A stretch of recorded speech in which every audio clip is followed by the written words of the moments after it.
Good evening, folks. Hope everyone's weekend is off to a good start. I'm going to get this stream going. Tonight's plan is to put together a new ultralight casting setup and go out to Seversky for some drifting and trolling. Hey, Tasty. Hey, Canadian. How you guys doing this weekend? So we looked at the ones last time. I think I'm going to go with the arrow casting rod for this. Let's see. Spinning.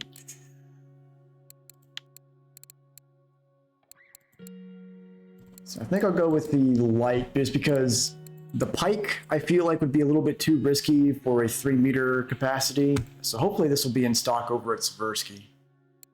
Doing well, Tasty. Thanks for asking. While we're here, let me make sure. So we need something that's got like a 4-kilo test on the reel. So I think I have a Lacerti somewhere.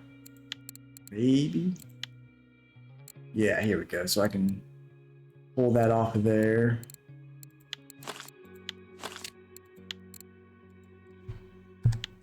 All right, well, I guess I'll head over to Seversky and hopefully it'll be in stock there. If not, I'll have to go to Volkov, but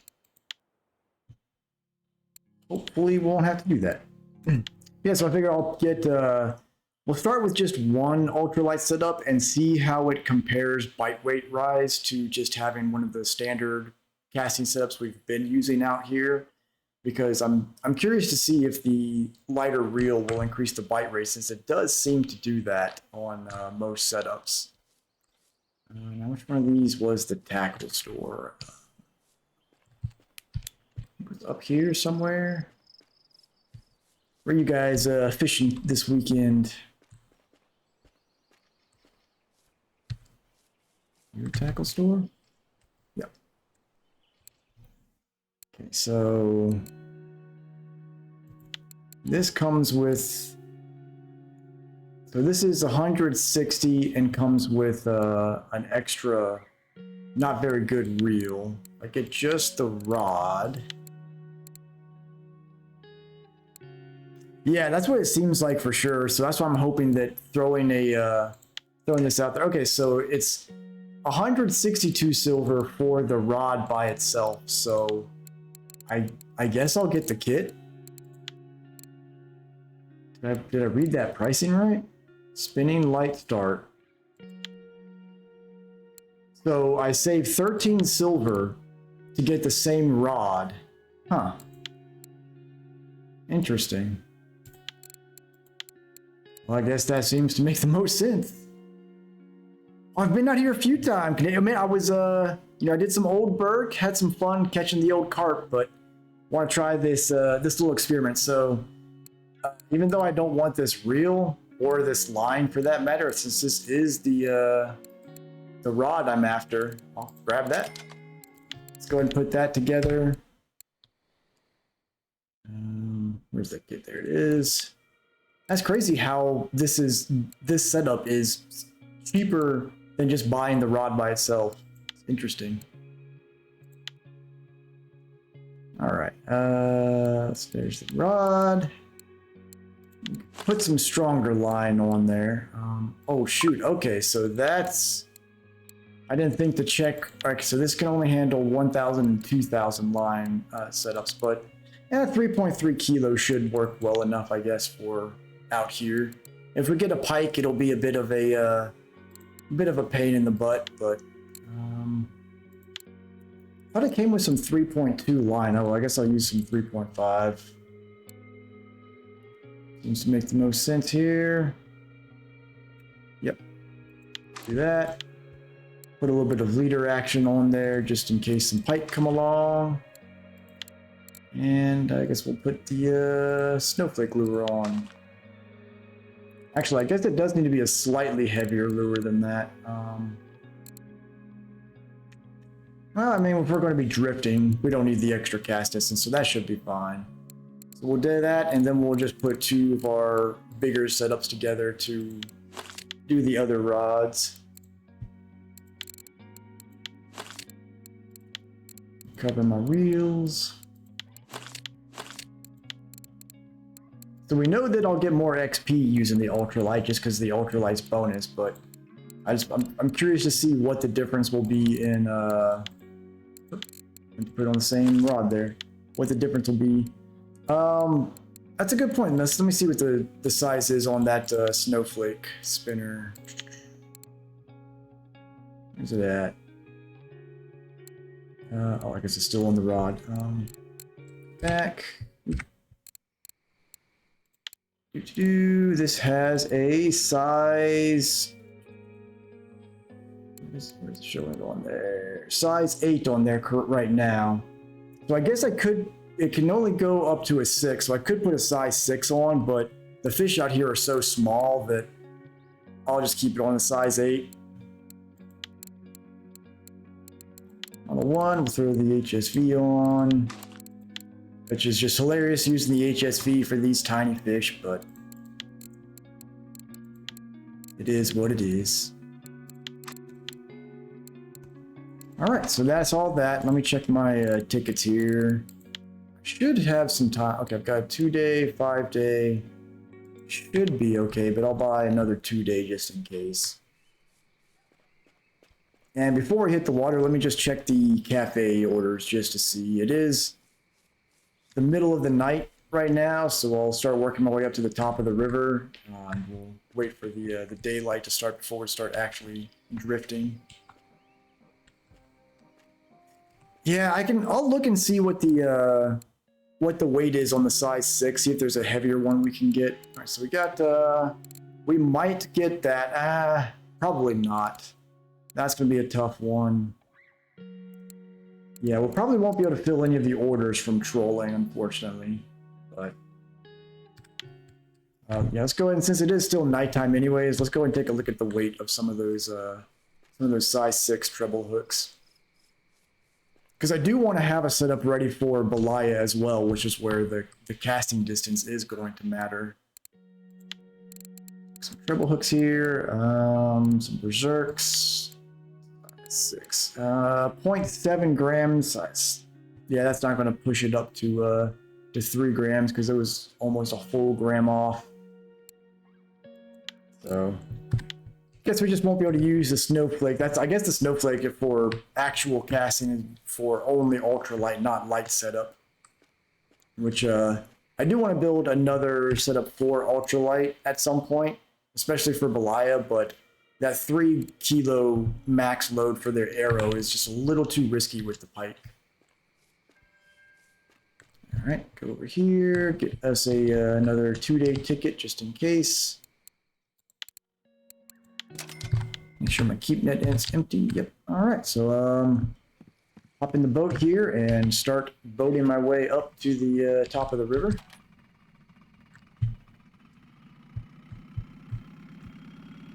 On our way, anybody going to be seeing the new Mission Impossible movie next weekend? I'm hoping to. I need to actually catch up on that series. I haven't seen past Ghost Protocol, so I think I'm missing Rogue Nation and Fallout, but I do enjoy those films, and Tom Cruise usually doesn't let me down on an action flick, so I plan to check it out.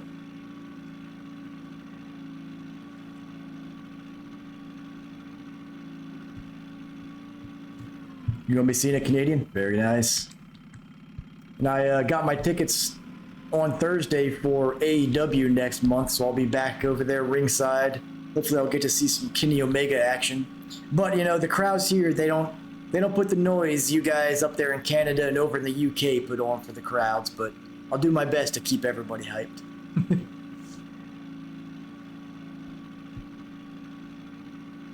These boats are so slow.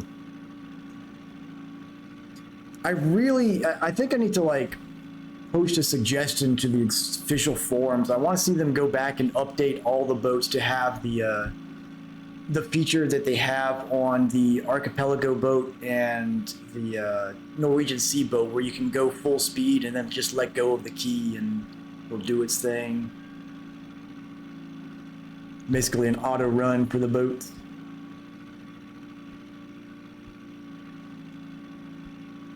Yeah, so this should be an interesting experiment to see how big of a difference having a smaller reel and rod setup does with, and I might even try using pretty much the same tackle to get a more accurate measure once we get to an area with an active bite rate.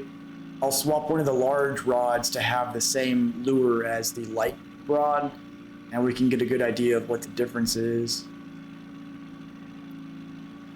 And really, like, the only thing that should be good putting up any kind of fight out here, unless we get something unusual, will be the pike and the maybe a big asp or ide could put up a good fight. But everything else is so tiny here that the setup we got should be more than enough to bring the stuff in without any effort, really.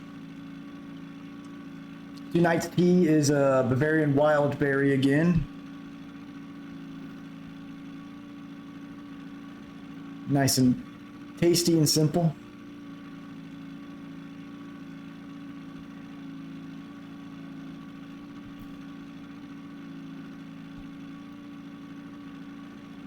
All right, just about to the top of the map here, so I can go ahead and start getting turned around. There we go. I wonder if, so this area over here is, there's that 7.3 meter hole. I wonder if it'd be worth trying to do some bottom fishing in that until the sun comes up. A 1.51 trophy sitchel out here. Nice. Was that recently?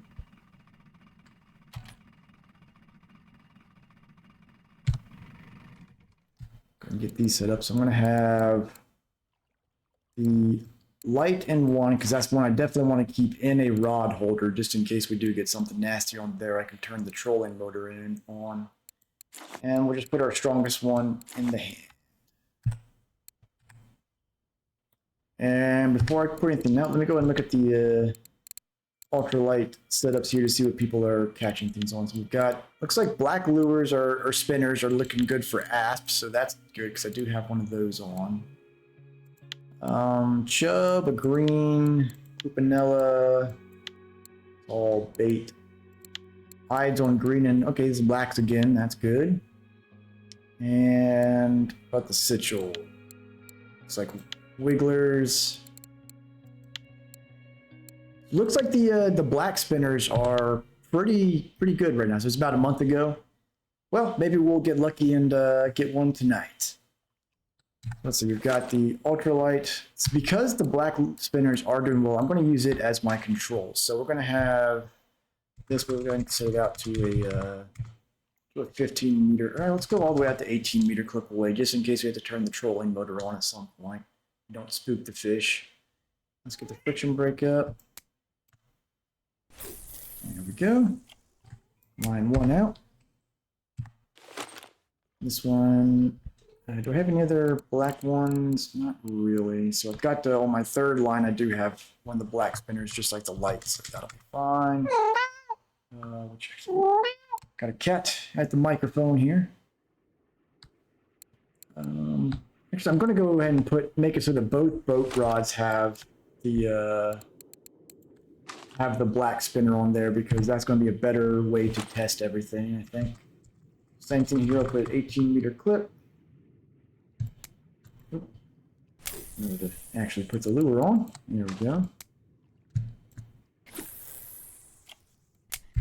So here's where we're going to see if it holds true, then this one we should be seeing a higher bite rate with that rod.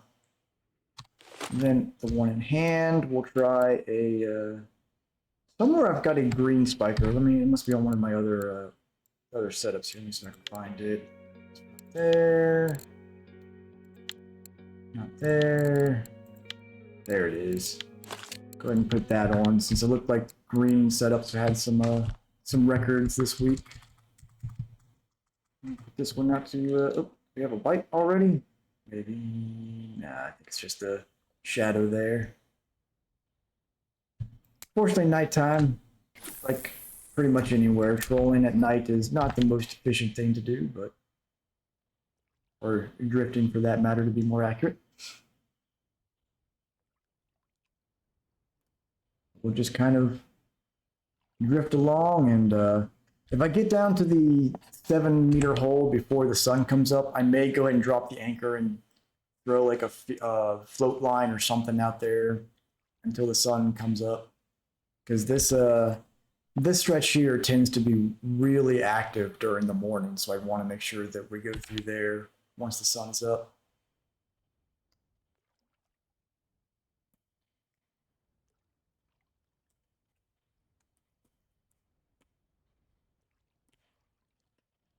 Looks like a lot of people are still catching carp fishing. Ooh, boy, that's on the HSV right there. Now I'm kind of curious what's on there. Okay, okay. Our first fish of the night's giving us a little bit of a run here. That's a big boy. Almost a 5 kilo asp to start the night off. That's going to be a good bit of money right there. All right, that's a good start. Let's keep it up. Get some more of those. I'll be a happy camper.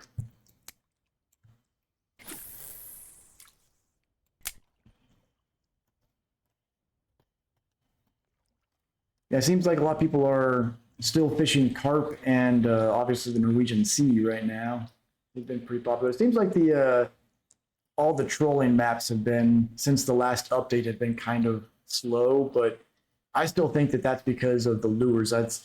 I noticed that when I was at Quarry Lake and I looked at the weeklies, the lures that all the weekly records were on are lures I never see on the charts there. So I think that the fish lure preferences changed so radically that people just haven't quite figured out how to wake those maps up yet.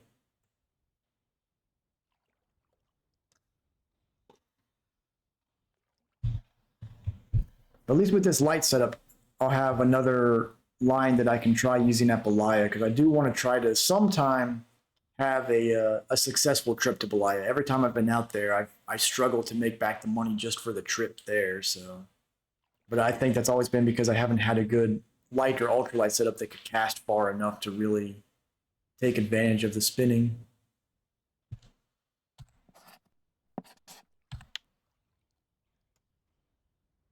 I think we got something on our light setup, possibly. Let's just, yep, yeah, we do. Here we go. First one on the new rod. What do we have? Something small, whatever it is.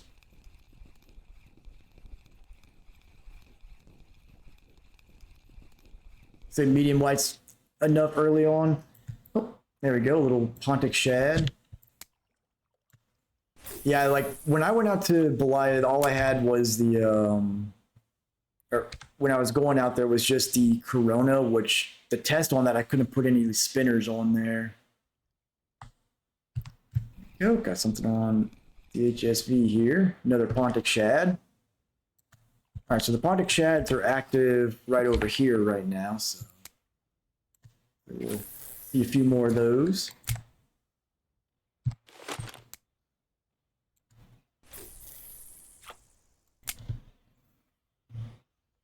If I can get like a 5 kilo ultralight setup for budget, that would be really good. Get that bonus XP out of it, but at least I've got a light setup that should work. Just limits a few of the smaller spinners like the Christmas snowflake one. But I think the Hornets are fairly, which I know those are popular at Belaya, and they are almost 4 grams, so that'll be just fine for the setup that I got, luckily. I'm gonna shift the boat back towards the center of the river here.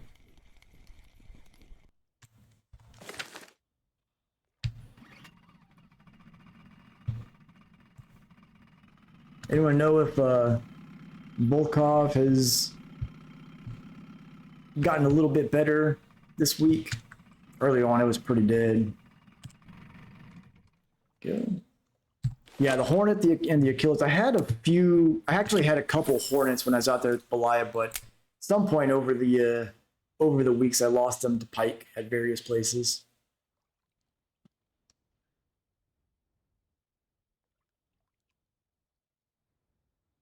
So Canadian, are you talking about over at Volkov? People are getting a little bit trolling, but not much still. Or okay, stream goes off to the side. Oh, okay, you're talking about the this area down here. So the first time I came out here, I was trying to do some carp fishing out there, and I did catch a little grass carp, but then like 3 casts in, I got caught on a ghost snag and had to relog. So I kind of haven't been back since because I hate those ghost snags. But that is an area I want to try at some point when I want to do some like float and feeder fishing, especially feeder fishing. That seems like a really good spot to do it.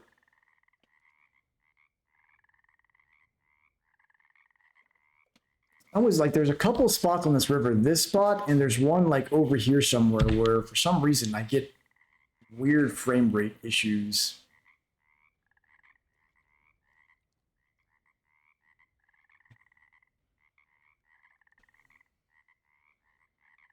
Yeah, and I definitely want to try more float fish on this river because this is supposed to be one of like the premier float rivers, but I've tried a few spots with all sorts of different bait and have not really had much luck.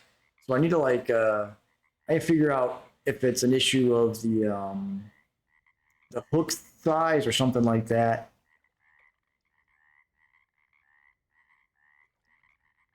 Very nice, big aspen chub around this area. Yeah, a lot of the areas I find when I'm drifting tend to be the most active are this little 4 meter hole here and this stretch between the 4 and the 4.5 meter hole. Nope, got something on line 1. Reel this in. I'll bring this retrieval speed up a bit. Go. All right, what's on here? What's on here?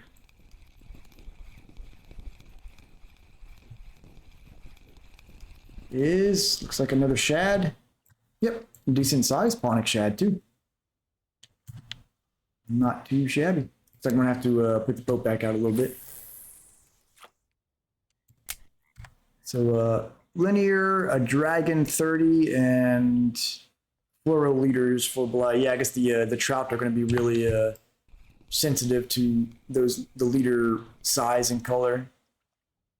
Looks like we've got a Xander. Yep. It's not too bad. You have to put together a setup like that at some point because I keep wanting to try and make Belia successful, so I just need to get the right tackle for it. And I do need to also look the next couple of days at what I need to do to get ready for Sura. I imagine the stuff I've already got as far as the rods and reels are fine, but I need to look into what bait and stuff like that to use for Sura.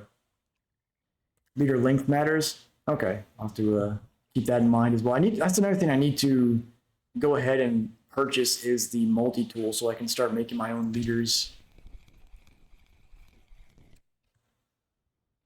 So we got an eyed. Yep, little baby eyed.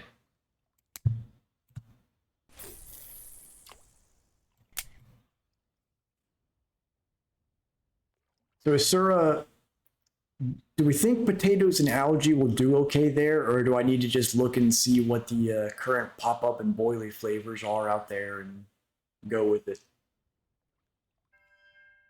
Because that's something I want to try to do next week is my exploring Sura for the first time stream. Put a T in here. It's actually cooler than usual for this river. 11.7 degrees right now. Yeah. All right, so coming up on the 4 meter hole, so hopefully we should see some good bite rate when we go through it.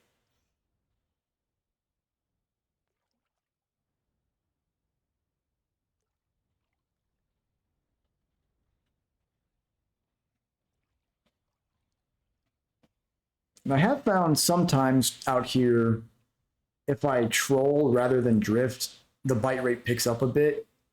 But that was before the recent update that changed the fish sensitivity to engine sound. So I don't know if that'd still be the case or not.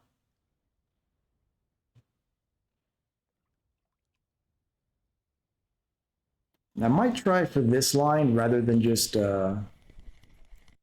leaving it out there behind us. I might try to do some active reeling on it. Oh, so there's some catfish out there as well. Oof. Although live bait, I unfortunately don't have access to yet. My feeder fishing is still, or bottom fishing is still 54.7, so I'm a little ways off from being able to use that. That's probably my other concern, is that I wouldn't be able to use some of the proper rigs and all that out there.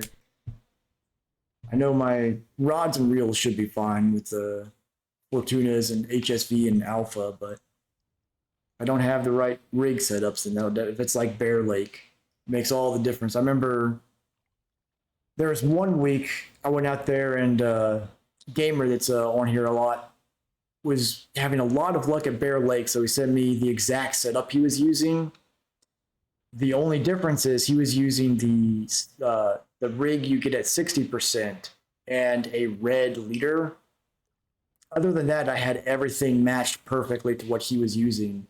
He was just pulling in carp left and right. I couldn't catch a single thing. So that leader and rig makes such a huge difference. Which is part of why I don't like Bear Lake, because I find with that lake in particular, like you have to use the exact setup or you're just not going to catch anything. I don't like bodies of water that are built that way,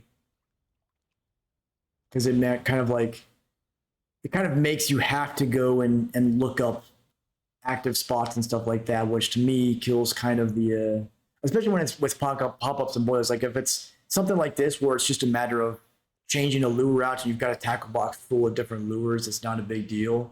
The pop-ups and boilies are so expensive that like it's kind of a pain to try and experiment to find stuff. Which, speaking of that, I am going to change this spinner out since it has not been fruitful yet. Let's let's throw the old snowflake on. Lucky old snowflake.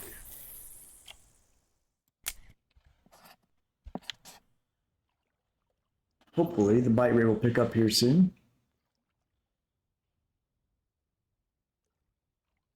Oh, appreciate that. Got some more designs I want to put together soon. I've got the Carpzilla one, and I want to put one with just my my logo, the Commissar cat. I want to get one put together with that, but I'm gonna have to bring out my source files and do some sneaky background editing so it'll show up well on different shirt colors and stuff. But definitely some more designs I'll be planning to make in the future. Appreciate the compliment there. Here we go. Just needed to change to the snowflake lure. It's always giving me good luck. There we go, our first Sichel of the night. Very nice, very nice. I'm hoping I know Sichel is one of the ones that had their prices increased with the recent patch, so we can get a few more of those. That'll be good. Hopefully we can make some good profit. Luckily, that asp we caught at the beginning of the stream, that's almost 5 kilo, that's going to cover the trip out here at least.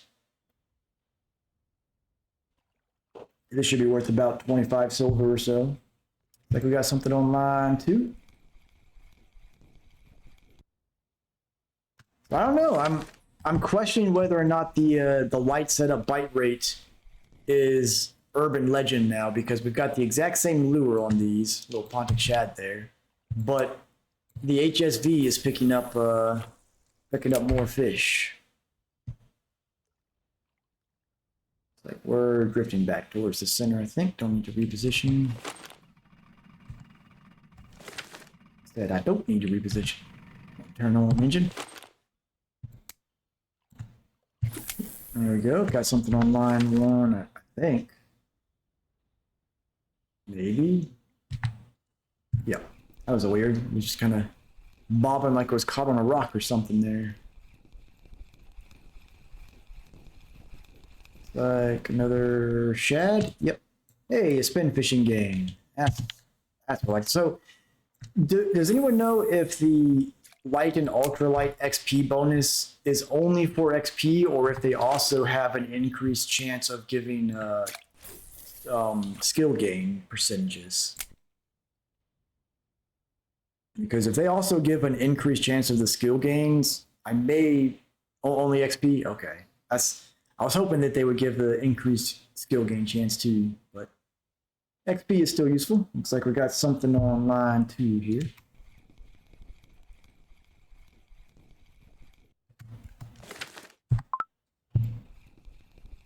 And line 1. Now the fish are waking up. Hey, there's our first Clupanella of the night. I think the a little too small for the order. I think the order was for a few that were 19 gram or larger.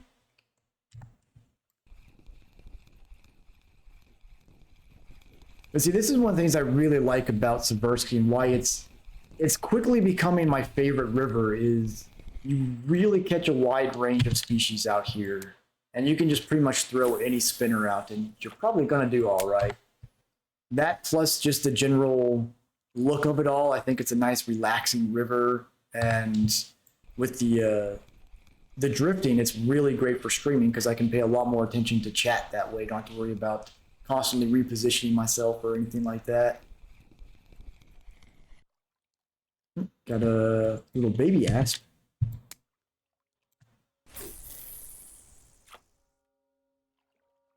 Yeah, I know that's also why people do bream fishing is they can just target really high bream bite rates to get their like feeder fishing rates up and stuff like that.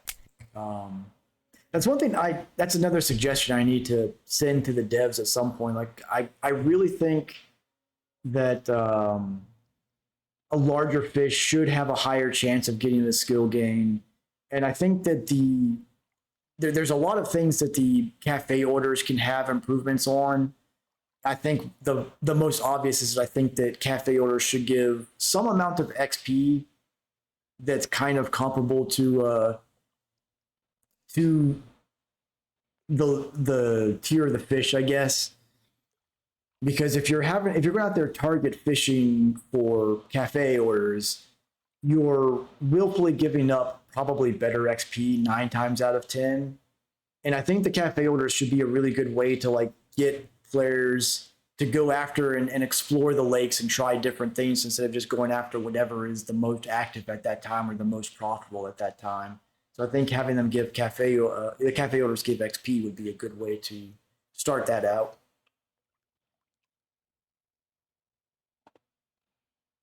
And it's also a good way to give players some direction on like their first time at a new map to be like, oh, I can try and chase these fish species to fill the cafe order, figure out where they're at, and feel more rewarded for doing so.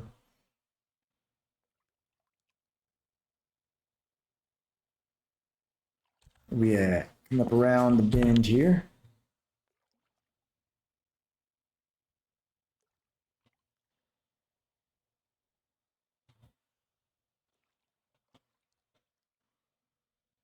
Okay, so you do get higher. Okay, so that makes sense. So you have a higher chance to get it if you get a bigger fish, but you're not. If you're going for bigger fish, you're probably not going to have a taller bite or a bigger bite rate. So maybe it's just a matter of of tweaking the numbers so that the chance is higher than it is. Because that's a tiny little vanilla there. Because I mean, like when I got that 51.5 kilo catfish, I don't think I got a skill gain out of it, which is crazy to me.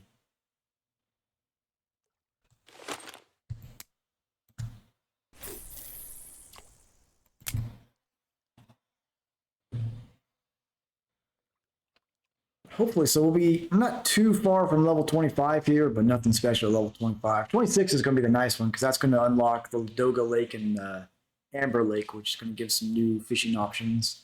So you are going after some salmon there, Canadian. Making some nice smoked salmon out there. A lot of people on the Norwegian Sea, based on what I'm seeing in the in-game chat.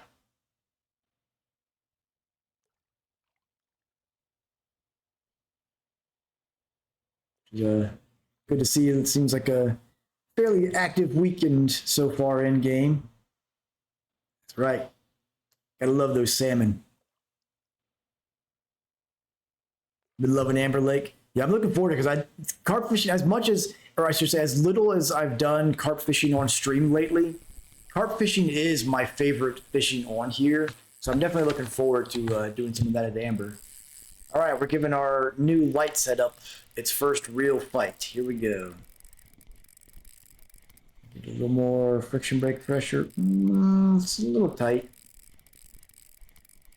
I might need to check and see if the when we get back near the town docks, I'm gonna hop in and just take a look at the workshop to see if there are friction brake upgrades available for this reel.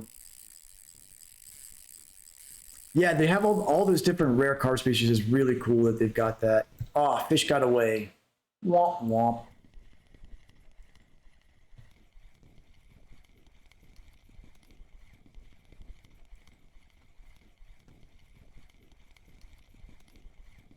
Well, you must have poured a lot of wine out. This is taking a while to reel in.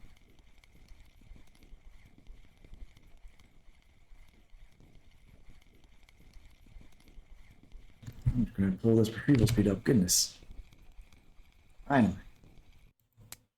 Yeah, I'll check and see if this reel has any friction brake upgrade options that might give it another kilo of capacity or something like that.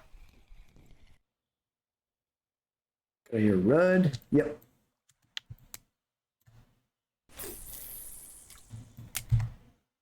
Where are we at? Actually, we're at the docks now, so I'm going to pull over into the docks real quick and just take a look at the workshop out of curiosity. Oh, wait, I have to take the reel in first.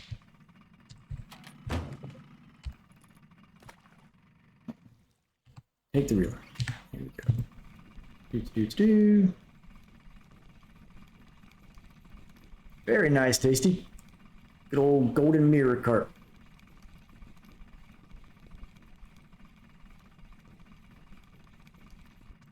Just can't beat a good carp fight having to like run the pike or the carp around a lake and stuff.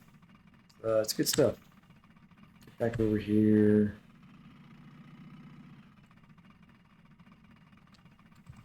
There we go. All right, workshop. Where are you at?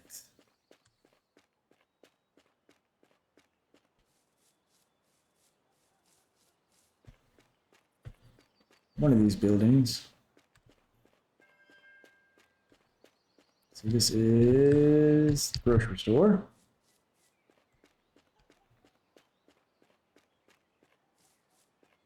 You think you're the bakery. Is there not a workshop on this map? I completely overlooked it.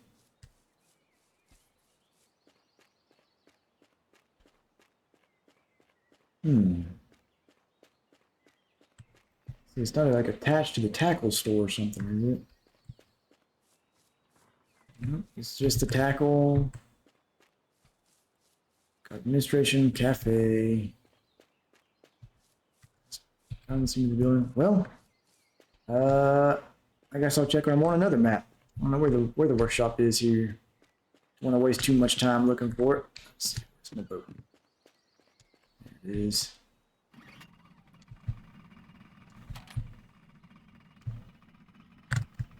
Back out here.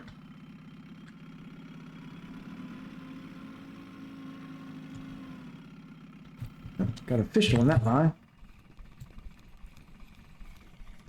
There's our first pumpkin seed of the night. Let me just get this straightened out here. Yeah.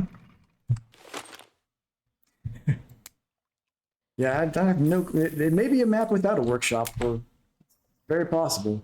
I mean, it does have the bakery with that amazing looking bacon, but I don't think we can use bacon to cast our lines.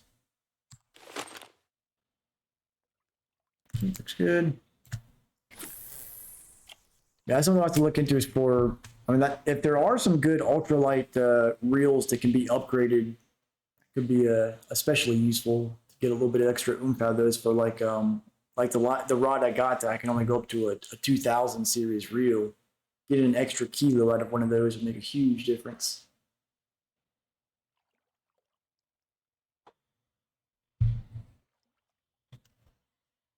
All right, here we go. Around this corner, so it's a little bit lower bite rate than usual, but It's not dead by any means.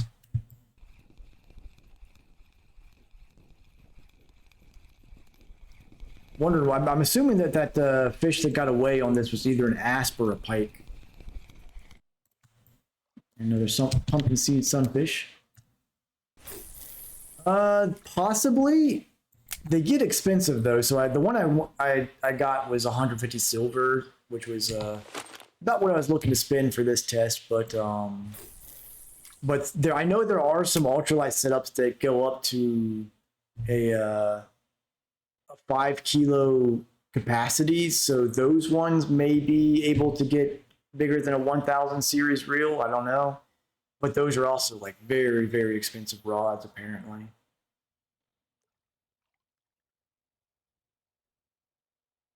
Yeah, I mean it's I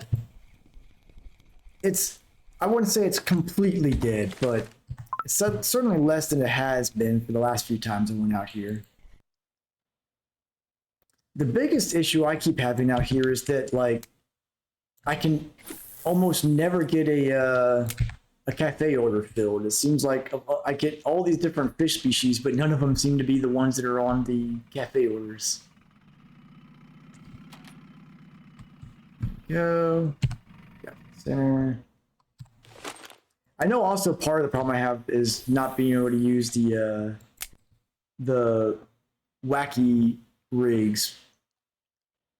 So hopefully one day soon I'll be able to start using those because those I know are supposed to be the meta out here.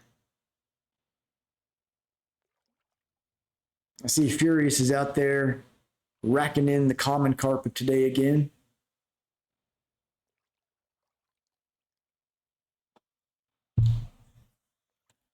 Call him out in the in-game chat here.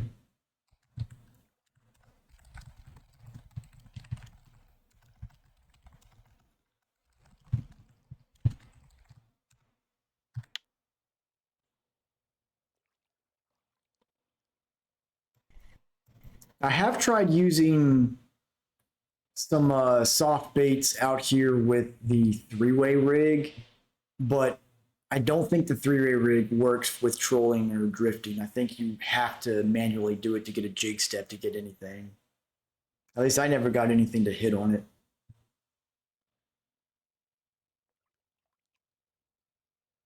Which I had meant to get a topwater lure to try out here as well, but forgot. We've already passed the docks now, so that'll be something for another day. Got something online too.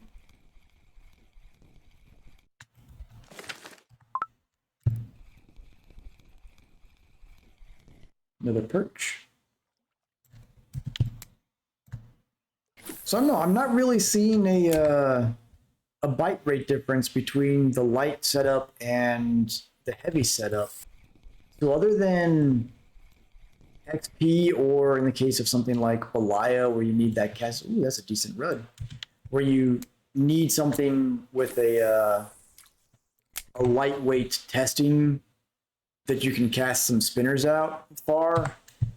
I guess there's not really much of an advantage of using them over just throwing your heavy stuff out. Another pumpkin seed here.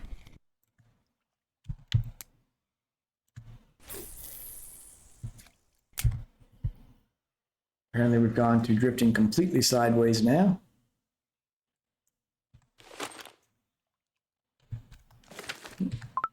And they're starting to wake up.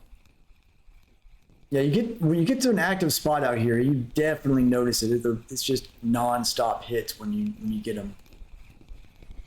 Another perch.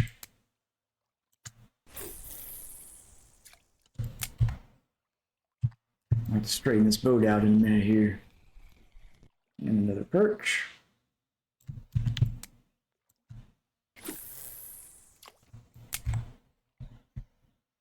I want to go back out towards the center and rotate the boat a little bit here. That's better.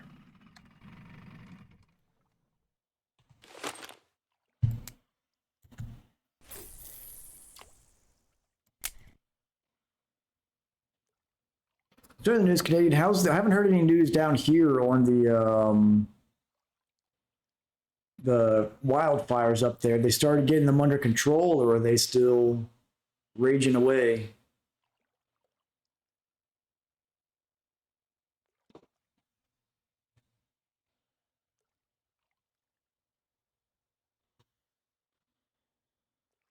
Fish on here. About time this line caught another fish. Another Pontic shad.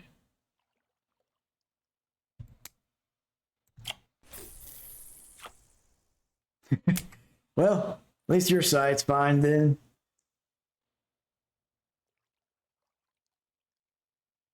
So you just need to go scoop some of the snow from northern Canada, throw it at eastern Canada. That'll put the fires out.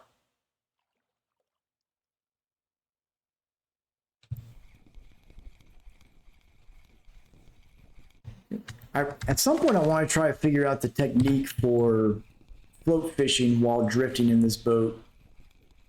But it gets really awkward because the float drifts at a different speed than the boat does, so it gets really difficult to keep the line taut to be able to snap and set the hook. Another perch. Tried it a couple times and just could not get it timed right.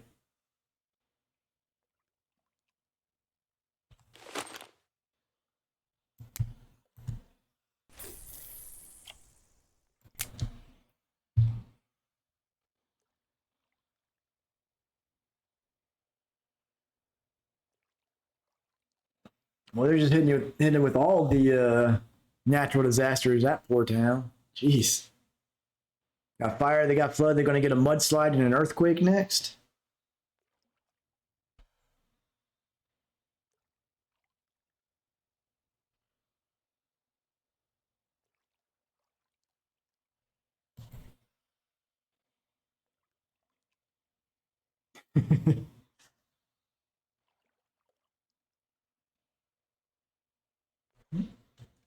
Got maybe something. Looked like the line was moving on line 1 for a second there, but guess not. Oh, okay. I'm seeing some movement. There's got to be a fish on there.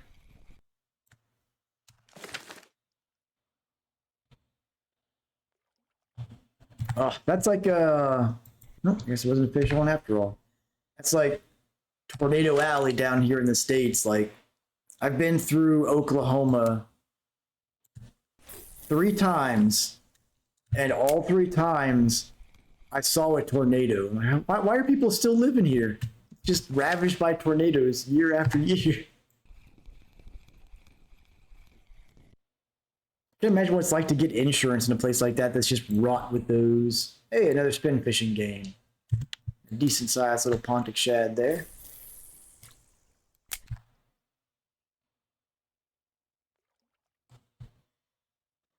Oh, got a fish on as soon as the spinner landed. Another shad, it looks like. Oh, yeah.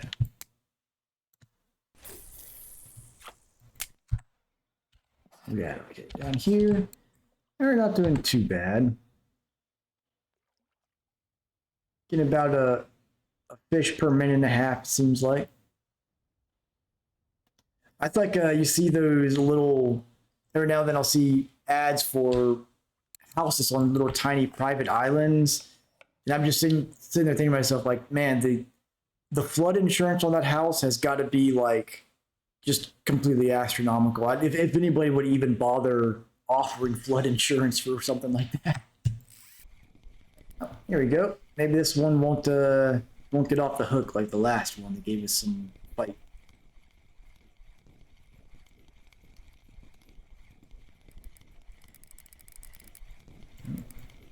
There we go. We got, looks like an eyed.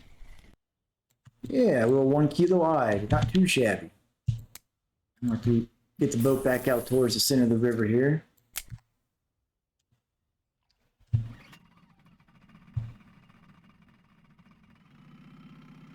feel like there must be a specific spot of the river where if you get in just that right line, you can drift without it running ashore.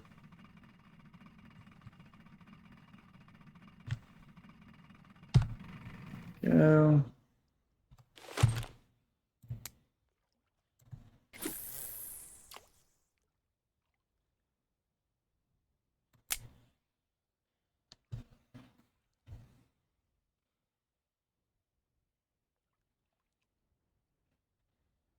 Well, looks like we got another one on line 2.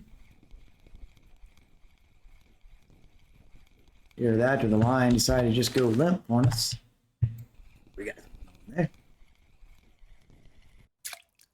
Hey, there's our first chub of the night.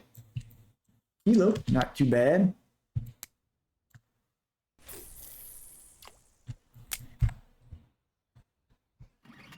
All right, boat. I need you to stay in the water, not on land.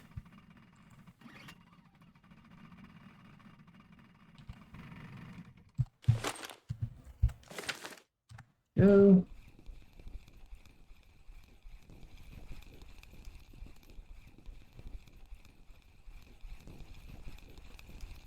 Another shad. I don't know if that's a pumpkin seed there. That's a tiny pumpkin seed right there. 39 grams.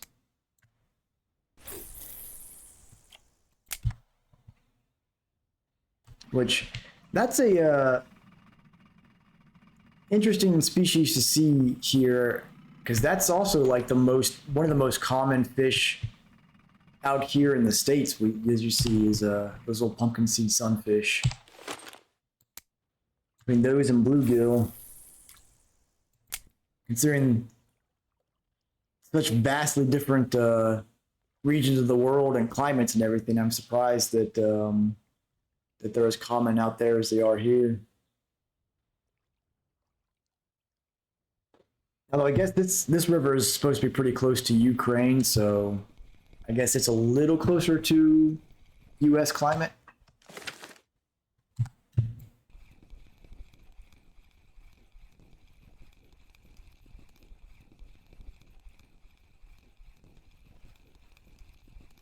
Looks like a little asp again. Yep, a tiny one.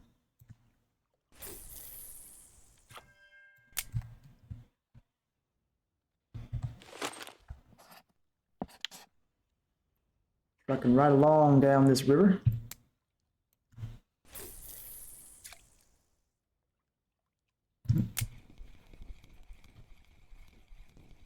I actually knew a good burbot spot down here, so when the sun set, I could just switch to burbot fishing.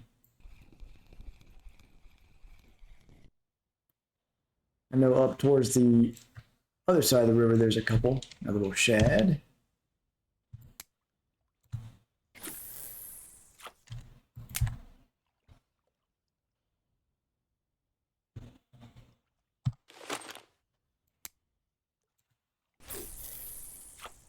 Yeah, I know Take the Unicorn said that they were having a lot of luck at the 6-meter hole about a week and a half ago or so, getting some burbot up there.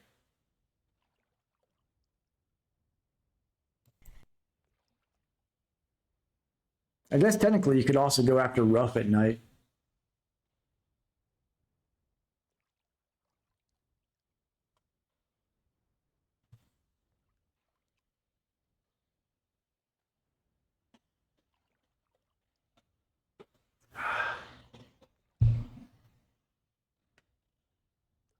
Wouldn't do that anymore, Unicorn.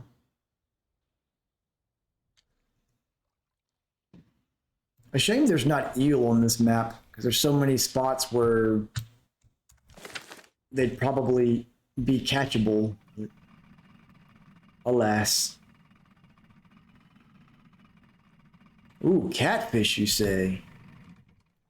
You're telling me I need to pull out my telescopic and put some pieces of fish on there and pray to the gods that the catfish don't completely destroy me. Hey, there's our first Black Sea Shemaya.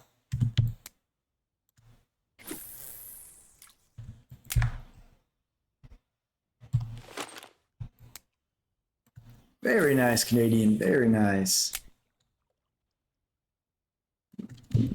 Yes. Well, there was something for a second there on line 1. I guess it. Nope. I guess it's still on there.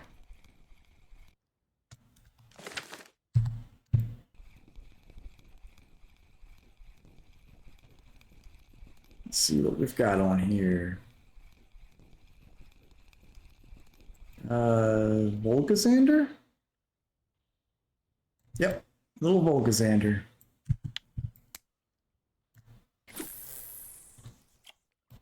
Not too shabby.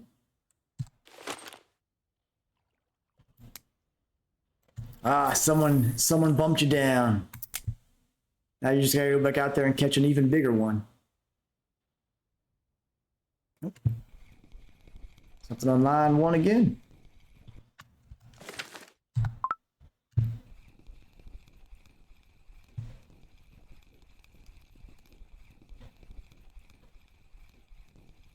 The main reason I want to try to find some good burbot spots on here is that pumpkin seeds, sunfish there. Burbot's almost always on the cafe orders here, so if I can find a good way to farm them at night, that could be a good way to get some extra silver, especially since the trolling and drifting is so terrible at nighttime. Another sunfish. Yeah, this around this willow tree right here tends to be a pretty good sunfish spot, I found. So if there's like a good sunfish order, it'd be worth coming down here and just stopping and doing some manual spin fishing to try to pull some in.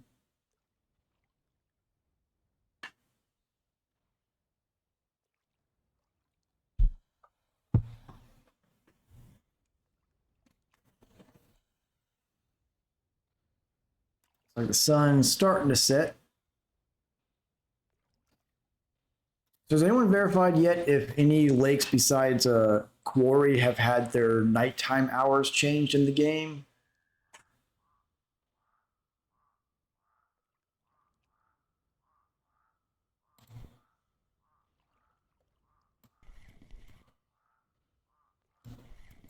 Go ahead and try a little bit of a manual reel-in tactics with this line while we're drifting along here.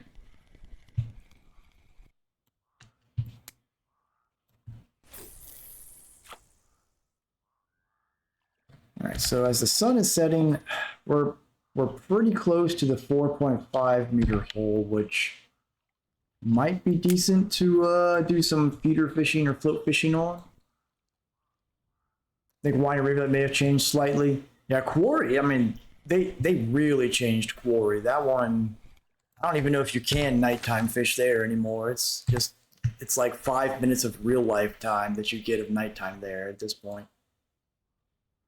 There's another perch.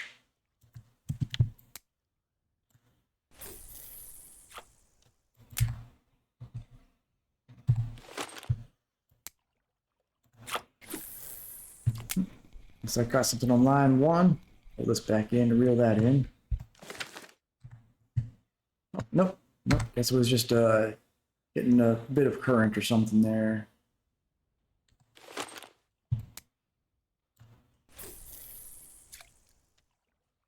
I wonder what prompted it to start changing some of the in-game time allotments like that.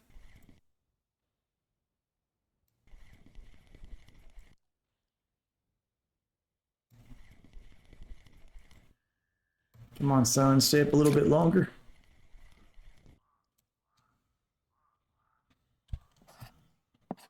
So I guess we should be getting up to this point here as the sun sets, so I might go ashore and maybe try some float fishing or something until the sun comes back up.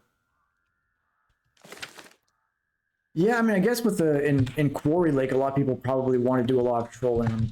Got an ad break coming up in about 10 seconds here to prevent pre-roll ads. So I'll start working my way towards shore during that ad break, and we'll see you guys when you get back from the ads. Subscribers, thanks for your support as always. You'll be ad-free.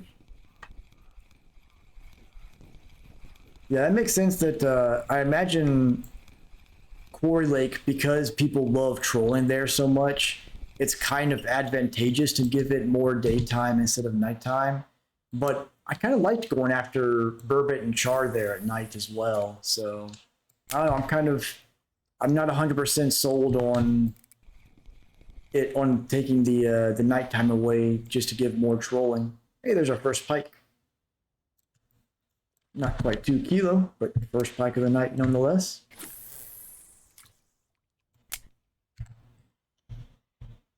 All right, so we're slowly drifting towards the shore here. I'm gonna let it drift in, and then when we hit shore, I'll switch and pull out the one of the telescopics and try some float fishing. See if we can get some bleak or some mussels or something like that. On line 1.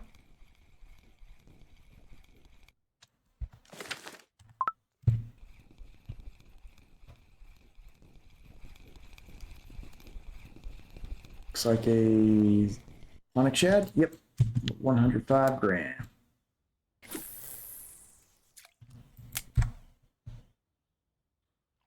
All right, so go ahead and start making the way over here and switch to float fishing for a little bit while the sun's taking a nap.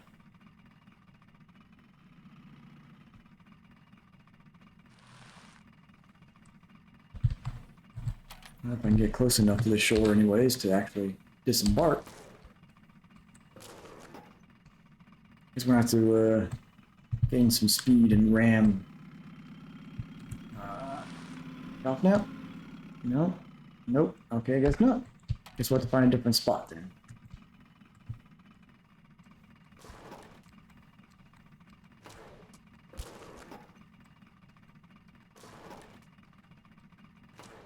There we go. Guess we'll roll on down towards where the camp is. Or at least where this peak is at its apex.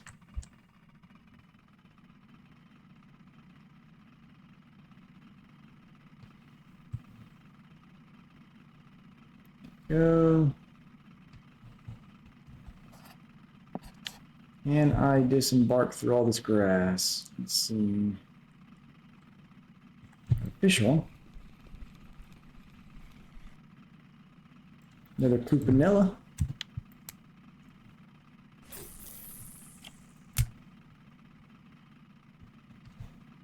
Go.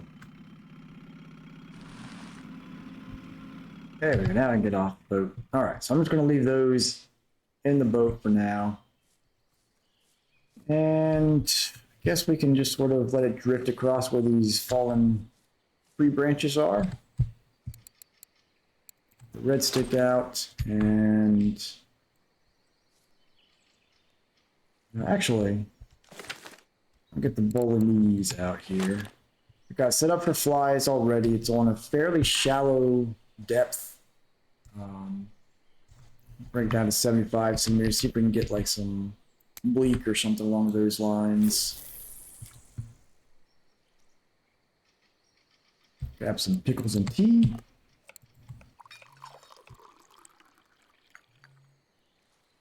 Looks like the ad break's just about over here.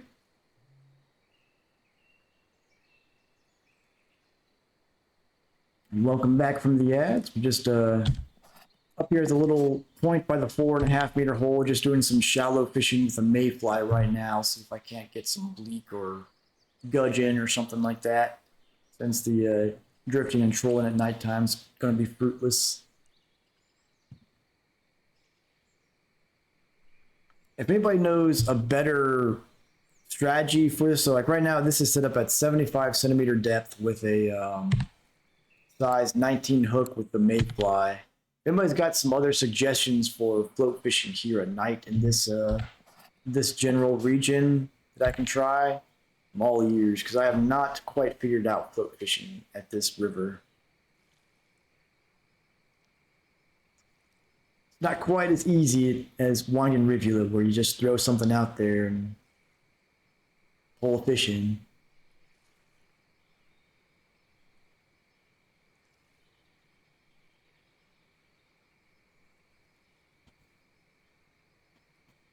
Not even a nibble yet. I try. Let's see.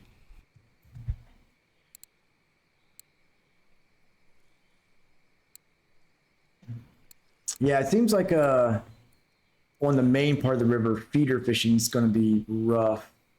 Saw bloodworms show up on a lot of those weeklies, so let's try that. I just don't know if it needs to be if the bait needs to be set close to the bottom or if it needs to be closer to the surface.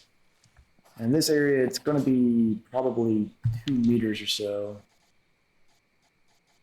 So it's worm or red worm. Okay, I'll try. Let's try some red worm and do like a 1.25 meters. See if we can get anything that way.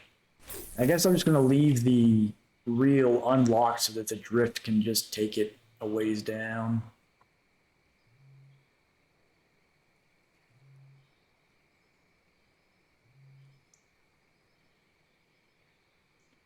Instant noodle Canadian. That's not pickles.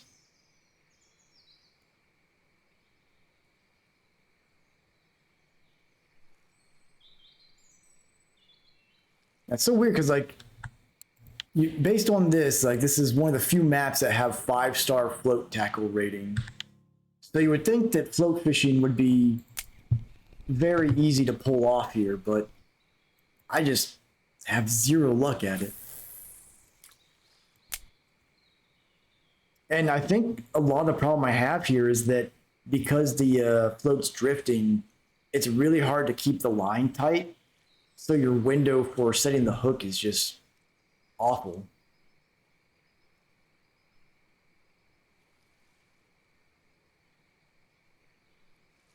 But I think we did have a bite there at least, so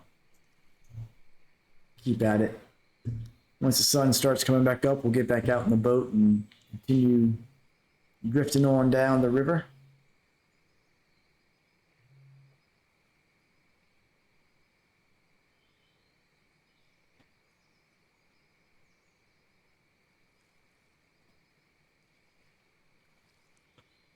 Come on, fish.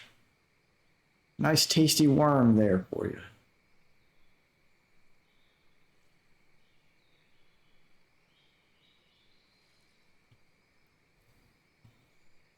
All right, looks like we're getting some nibbles possibly. Either that or it's hitting the riverbed. Seems like it's probably the latter.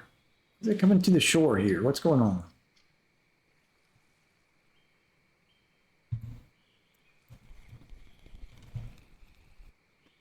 All right, there we go. Hey, all right, we got a task completed. Got a little rough. Finally, something out of float fishing.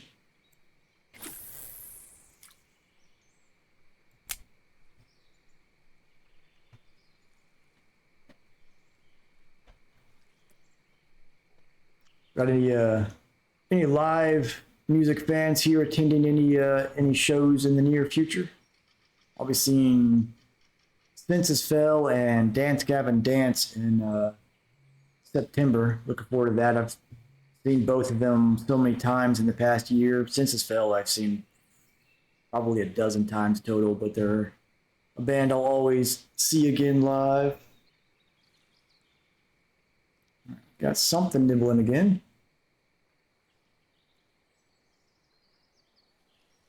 I think this float is probably too big for the fish here. I don't think they can fully pull it under the water. I need to adjust that.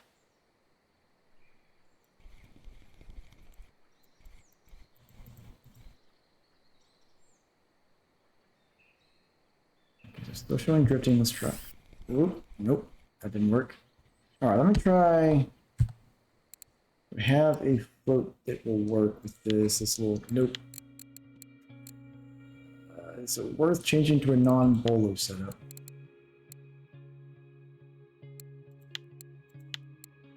Probably not. I guess I'll just have to try and figure out when the hook is ready to set.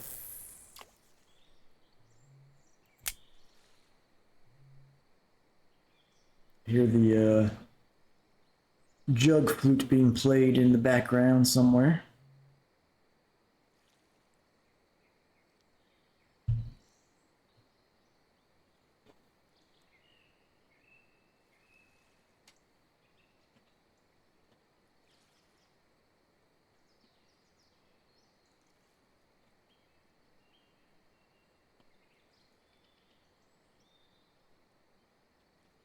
Slowly drifting along. What's crazy is I think this is the widest float they make for bolo setup. Could be wrong, but seemed like it. That's fair tasting. That's fair. Yeah, where I live, there used to be in the early 2000s, we were a huge epicenter. A lot of bands came out of this area, and most of the venues closed down around 2005, 2006. So now we don't really have like much of a local music scene at all, which is a shame.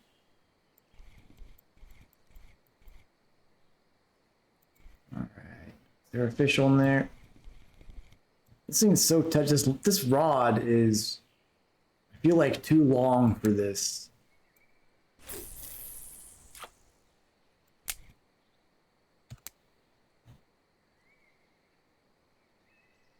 I'll figure this out one day.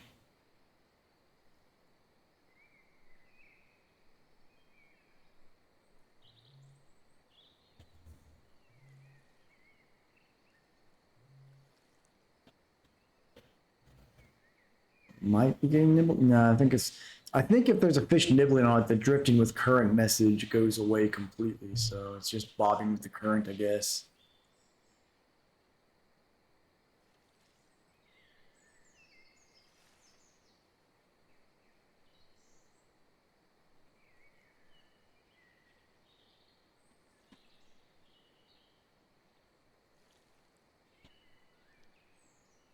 Just hard to tell if it's a fish on there. Like, I think like right there, it's just dragging along at the bottom or something.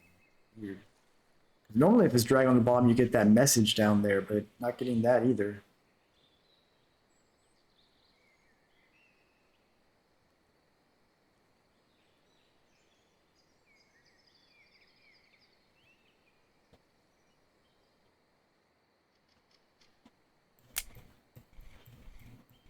Sean, maybe?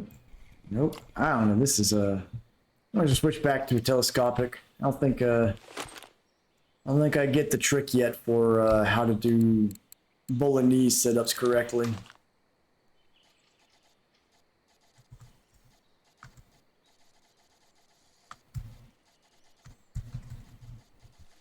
So what size hook do I have on here? 22. Perfect. Test this on out.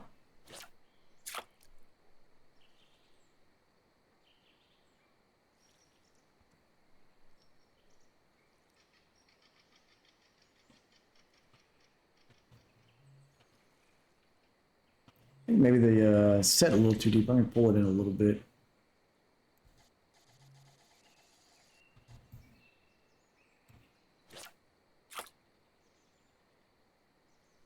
Sun should be coming back up here shortly though, so I can get back out there to do some drifting in the boat.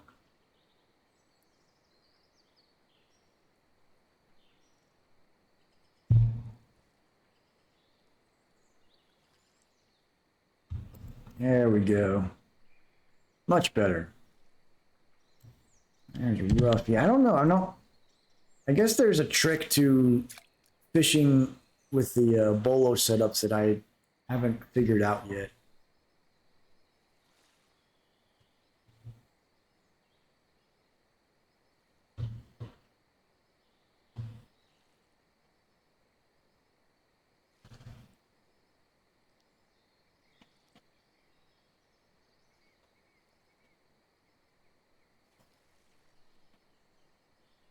Seems like the rough are active in this area at least.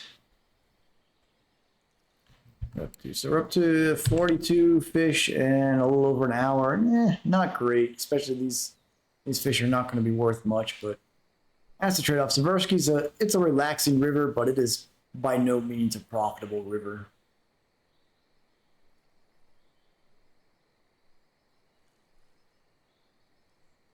Yeah, it definitely seems like it. I guess if you're on like still water, it's okay because you can just tighten the line up and be ready to set the hook.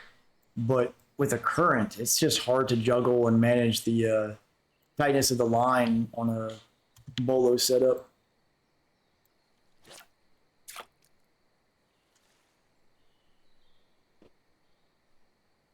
Touching bottom, okay.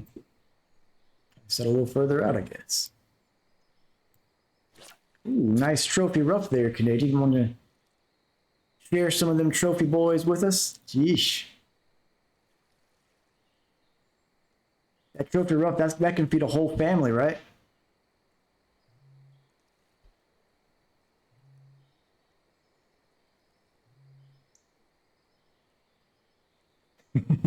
A really tiny family. That's right. An entire village of wee little lads.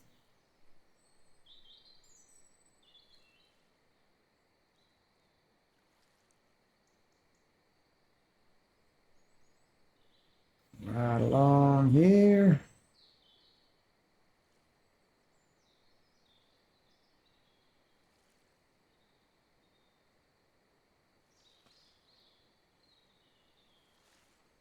There we go. Well, at least if there's a rough cafe order, I know a good spot to do it. Right over here at the tip of this little spot. I don't remember there being one on the cafe order today, though.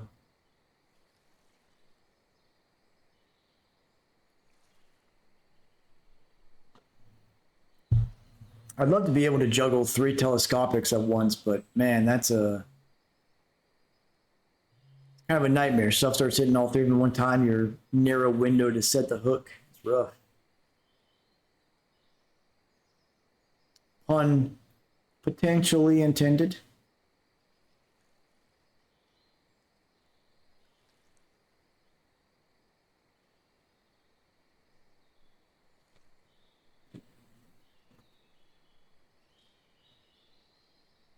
See, the sun's starting to come up, so I'll start working my way back to the boat after this drift cast here.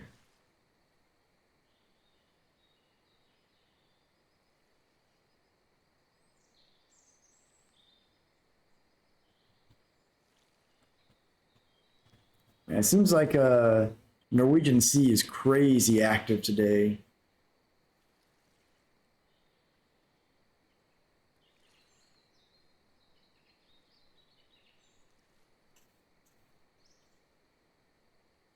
It's a little bit of bobbing. I don't know if that was from the current or fish. I think it was the current.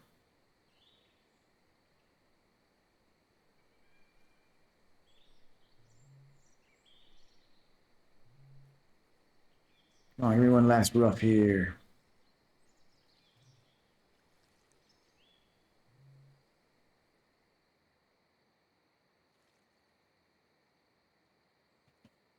Nope, doesn't look like I'm going to get one on this cast.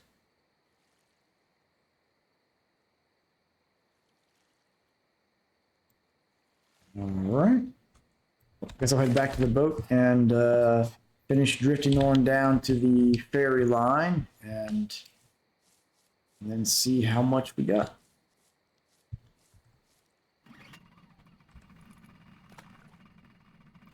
Let's put the anchor down.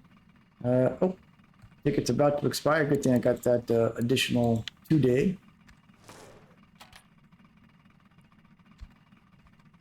If it's a trophy coming my way, hope for a trophy bleak. Those are the best ones. God, that sucker way up in the embankment there. Oops. All right, let's get this backed up and centered. There we go. And now we drift.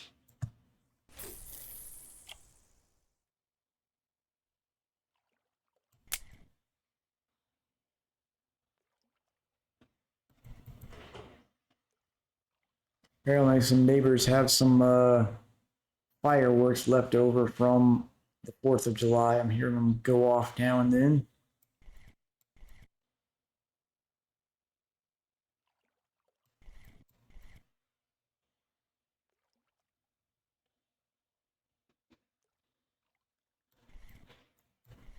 I wonder if those have fish on. Let me check that. This one does. Good thing I checked. Come on over there. Goodness. There we go. 1.5 kilo asp. Drug up over the top of the boat.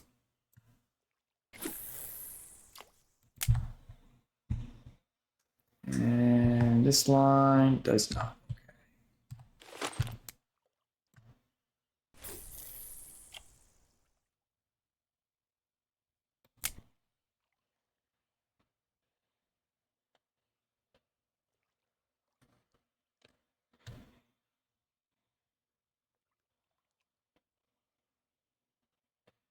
Wouldn't mind getting some mussels and crayfish out here at some point either. Apparently the other 2-day ticket was about to expire as well.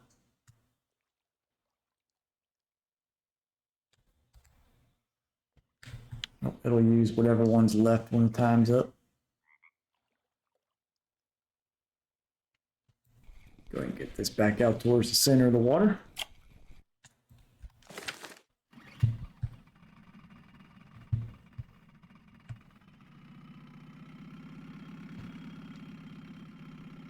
There we go.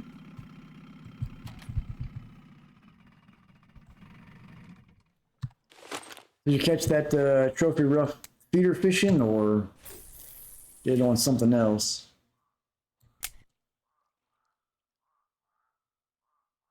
Maybe something on that line. Not convinced. Nope. Doesn't look like it. Feeding off the island over at Quarry. Very nice.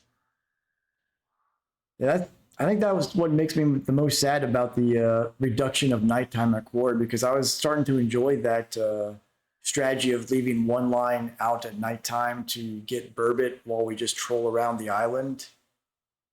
But now the time it takes to get on there and get a line out and back out into the boat, nighttime's almost over.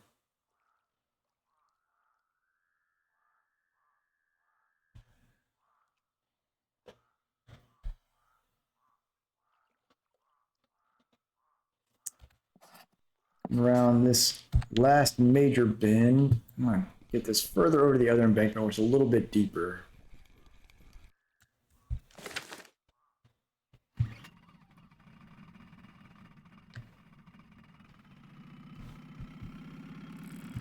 Oh, okay, okay, okay.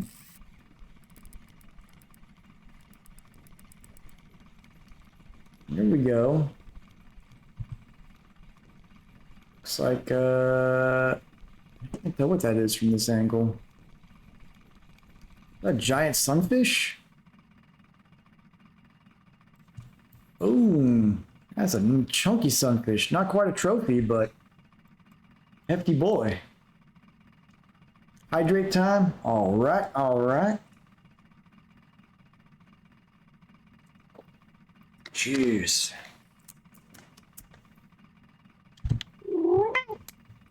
Cat back up on the disc.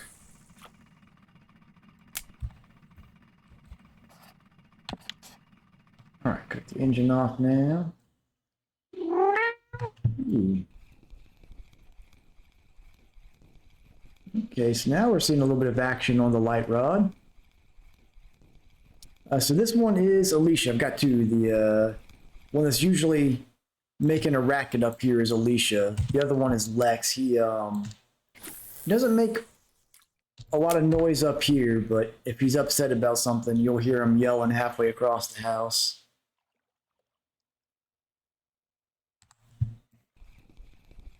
There we go. Another perch.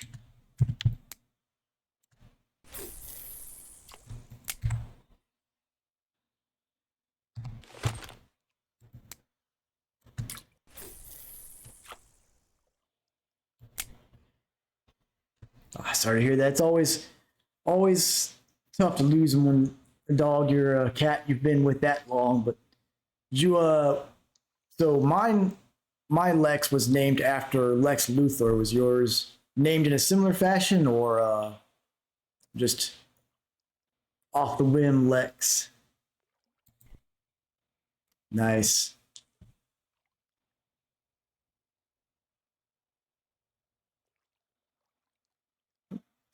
Okay, so the light setup is doing pretty well over here right now.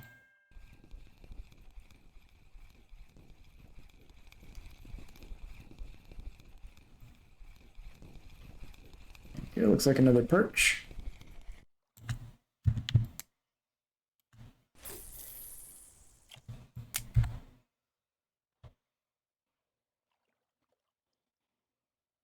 Nice. You got a favorite on-screen persona for Lex and Superman?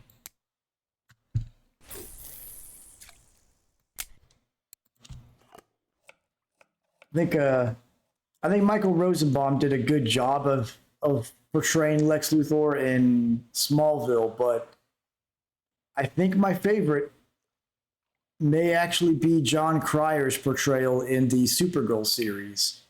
That was probably the first time I've seen Lex Luthor on a live action format done truly right. Now, obviously, like the DC animated movies, I think are fantastic. They are so good, but they have a very hit and miss track record on their live action stuff.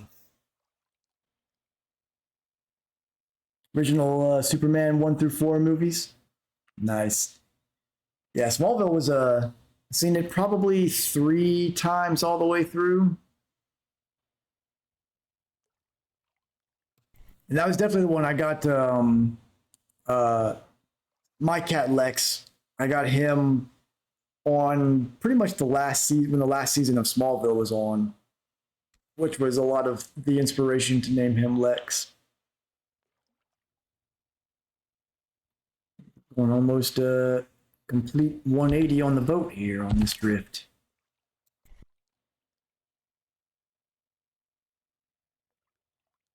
Yeah, so that the Smallville Michael Rosenbaum, he did a really good job at that role. But if you haven't seen how John Cryer portrays him in the Supergirl series, I implore you to look up the courthouse scene on YouTube from that show, and like that pretty much epitomizes how well they both the way he portrays it and how they wrote the character in that show. In a show that was otherwise kind of pretty terrible, they really did Lex right.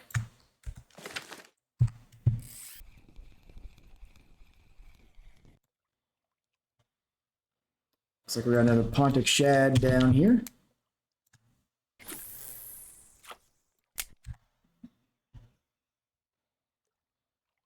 And drifting towards the shore here. Let me get back out to the middle of the water.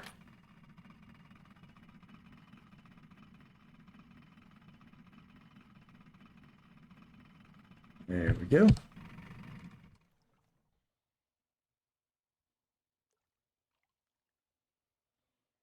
Yeah, I have not actually seen that's one of their newer shows, the Lois and Clark one. I've seen that actor like did portray Superman, I guess, in some of the later crossovers. I think I remember seeing him, but yeah. So the first 2 seasons, especially Supergirl, was pretty much unwatchable, and like I only really watched it just because I was binging them all on Netflix, and I wanted to make sure I caught everything that tied in on the crossovers.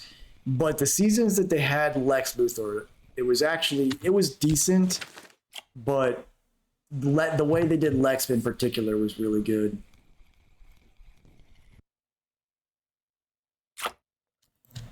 But oh, had another spin fishing gang there. Man, I cannot stay away from this shoreline over here. The DC's strong suit is definitely in their animated movies though. Is they just refuse to put someone in charge of their live action stuff that is actually a fan of the comics for whatever reason.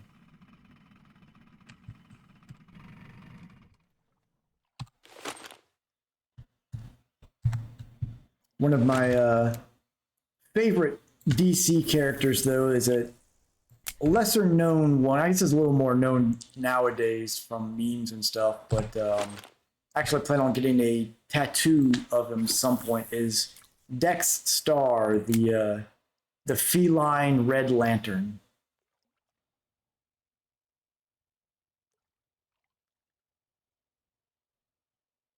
Oh yeah, yeah. That was then he was. I'm trying to remember. Was was it the episode where he was first introduced to Red Kryptonite that he was also doing the street racing with Pete, or was that a later episode where Pete was using the Red Kryptonite to get Clark involved? I can't remember. Bold Gazandra there. Was that same one? Okay. It's been a little while since I've seen him, but I remember definitely remember that episode's main theme. I was also surprised they, even though it was kind of only used in the alternate universe, that they mentioned gold kryptonite in Smallville. Not a whole lot of people know the of that one.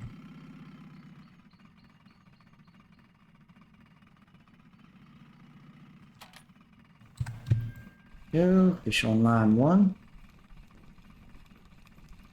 I've always, in my opinion, DC has the better universe, which is why it just baffles me that Marvel can sit here and make, well, from a film perspective, not good movies, but they can make a good comic super cinematic universe, and DC just can't make a good live action movie to save their lives. Which actually, let me real something. I've got something on a table nearby. A couple things. Speaking of comics, let me drop anchor, and I will be back in just a second to.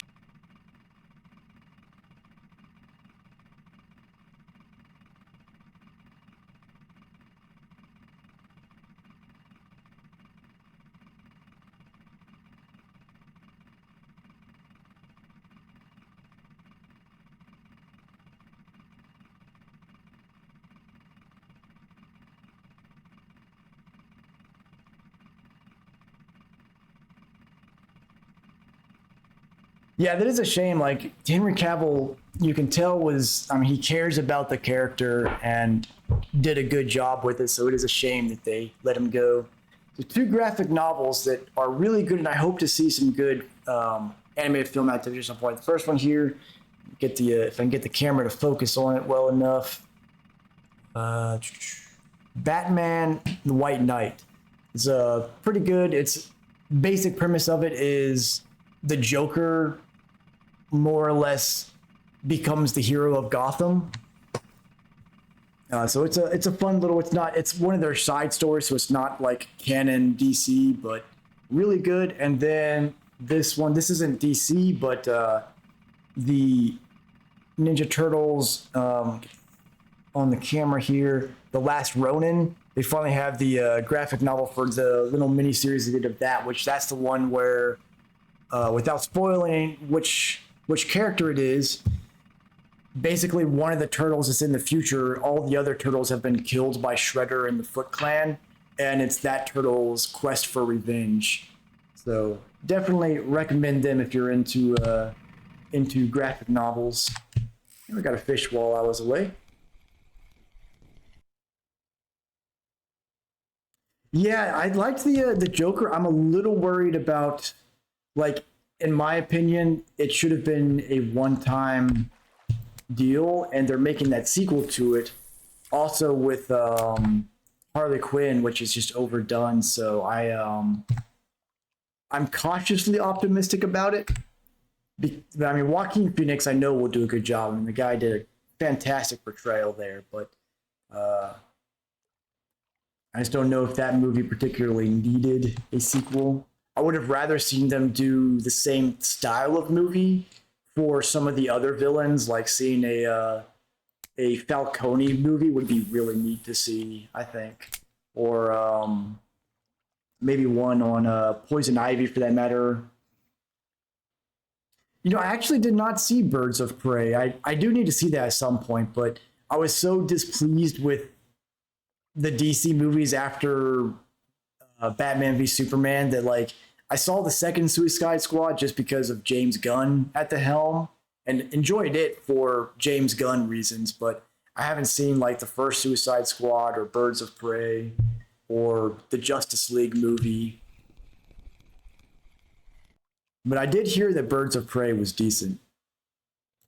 Another pumpkin seed sunfish. Which, speaking of Margot Robbie and that, um, I am definitely planning on doing living the meme and doing an Oppenheimer Barbie double feature when those come out in a couple weeks.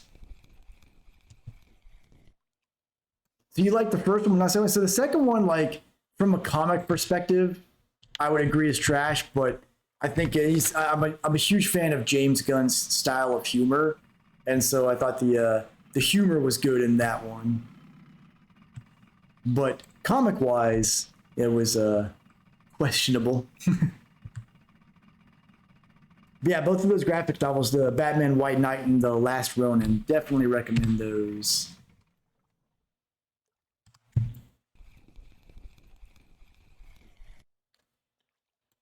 A lot of sunfish over here in this area right now. But beyond, so we got the Mission Impossible coming out like next weekend, and then so 1 or 2 weeks after that is Oppenheimer and Barbie. Later this year we've got Dune Part 2, which I for the most part I really liked the new Dune, but there's also a lot of things in it that just no being a fan of the Dune lore and reading the books and even the older movies and adaptations, there's some things in that not knowing those they didn't really explain. So if you were a casual viewer that went to that movie, like there were some things you would have no idea about because they don't go into some explanation, like the way the fact that mentats are basically like living computers. They mentioned that that the character is a mentat, but they don't say what a mentat is. So I would imagine that a casual viewer would be a little confused on some parts, but for the most part, I think that it's a good movie. So I'm looking forward to the second part of that.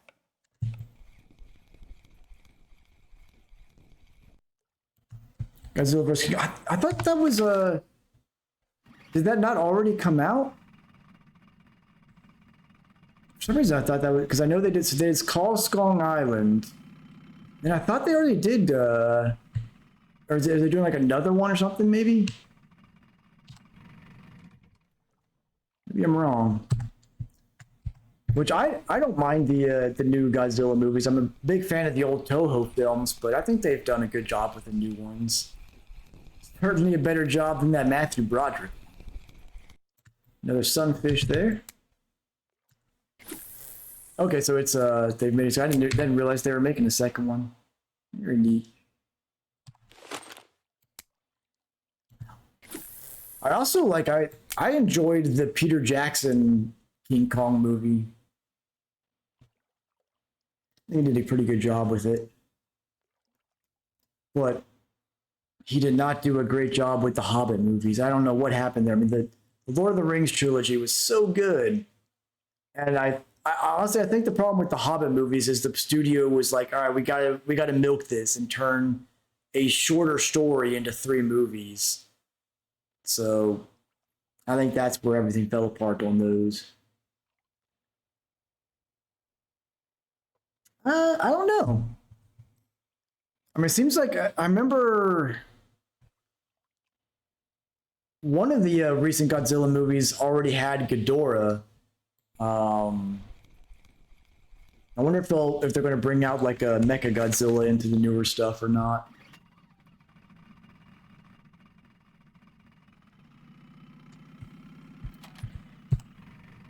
And I'm still confused as to what their plan is with the final season of Stranger Things, because they've already said they're going to do a time jump for it because there's just no way they can make any of the cast look young anymore.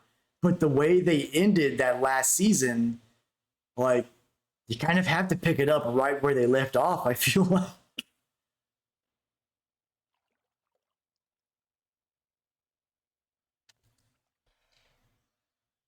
I'm also cautiously optimistic about the Hunger Games prequel. Originally was like, they're just cashing in, it's going to be crap. But apparently it is the original screenwriters and director of the Hunger Game movies, which I think they did a good job with those. So I'm cautiously optimistic about that later this year.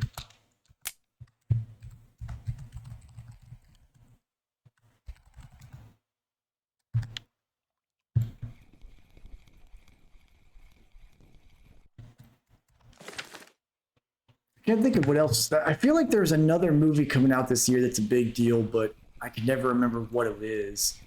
I guess Tom Cruise is making a Days of Thunder sequel, which makes sense after the success of the Top Gun sequel, but at the same time, there's a little chub. Like, NASCAR is just like not really a cultural thing like it was in the 80s and 90s, so I don't know how big of an audience that's going to have. I'm sure it'll do well because it's a Tom Cruise flick.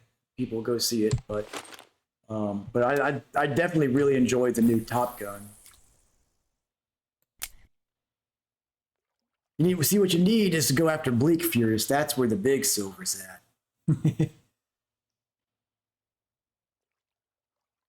Fish on here. Yeah, Seversky's not doing too shabby. It's not the crazy it's been out here. There's a decent chub, but it's not bad. I got a new light setup on here. Got the Aero S60, which I'm hopeful will finally allow me to be successful at Belaya. That's something I plan to do in the near future, is do a Belaya stream with the new setup. We're just about to the end of the river here. See if we can catch another fish or two by the time we hit it.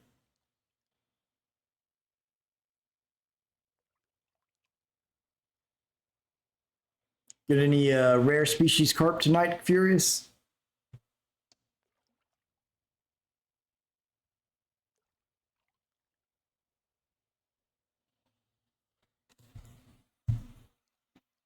Just about to the end of the line here. Now, let's see if we can get something over here in the grass.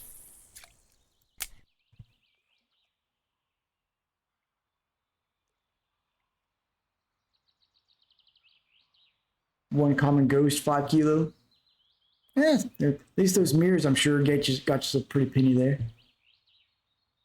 That's right. The pink salmon king and the carp king right here. And I'm the pickle and pea king. That's what we're going to go with here.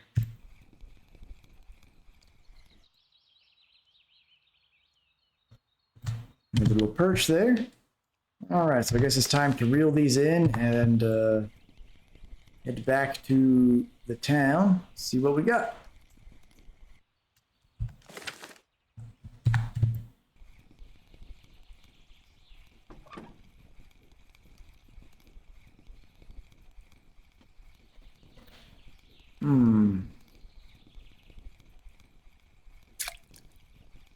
This looks like a questionable architecture here.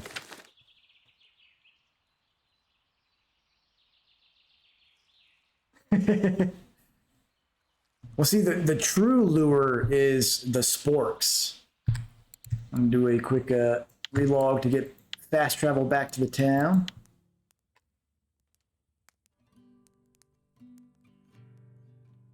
The spork lures, that's the key.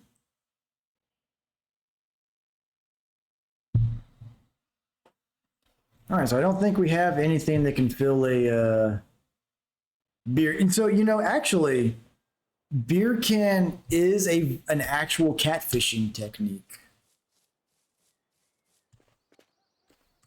We have anything we can put in here? Nope. Nope. No, I can. One day I'm going to get a cafe order filled on this river. It's gonna happen. All right, let's say take some guesses here. I'm gonna go with 87 silver.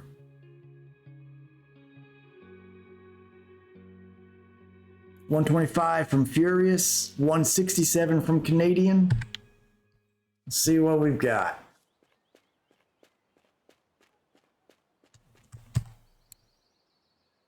$100 from Unicorn. And our final count is 146. So looks like Furious was the closest tonight. We got the the asp was worth 41 silver by itself. Yeah, that's pretty. I mean, 20 silver for that pumpkin seed. I want to look at all the pumpkin seed actually, since that was one of the ones that they boosted. You still really have to get a big one for them to really matter. Like, just being a marker is only a couple silver, but if you get over 200 silver, they start to be okay. Maya, that guy was too small to really bother. Yeah, that was really the only ones worth the flip, I guess. I mean, that Rud's not bad. Couple decent Sigil. Definitely noticed the difference in the average chub size that they boosted from there. Well, not too shabby, not too shabby. It's definitely not the most probably, but hey, that right there made back the cost of the new setup, the new rod that we got. Which actually, so earlier when I picked it up, Furious, I was getting that Arrow 60 that was talked about on the previous stream.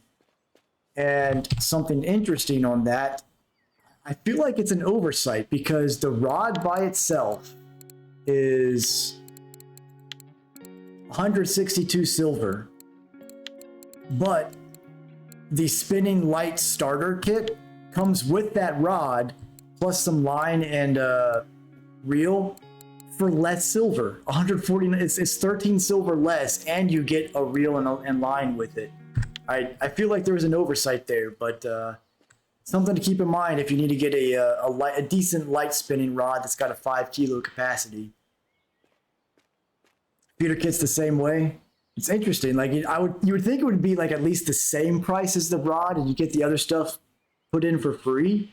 But like if those kits exist, just lower the price of the rod. Make the rod like 125 silver, and then be like, oh, for a little bit extra, you can get the kit.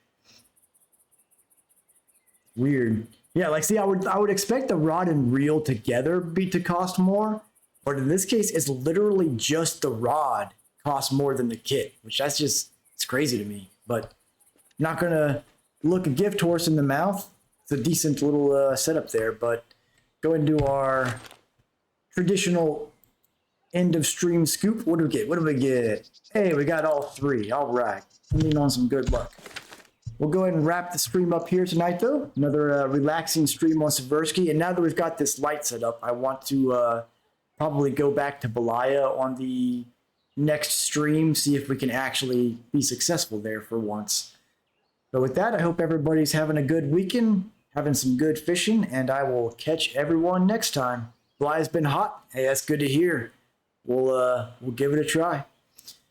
But with that said, take it easy, folks, and see you next time.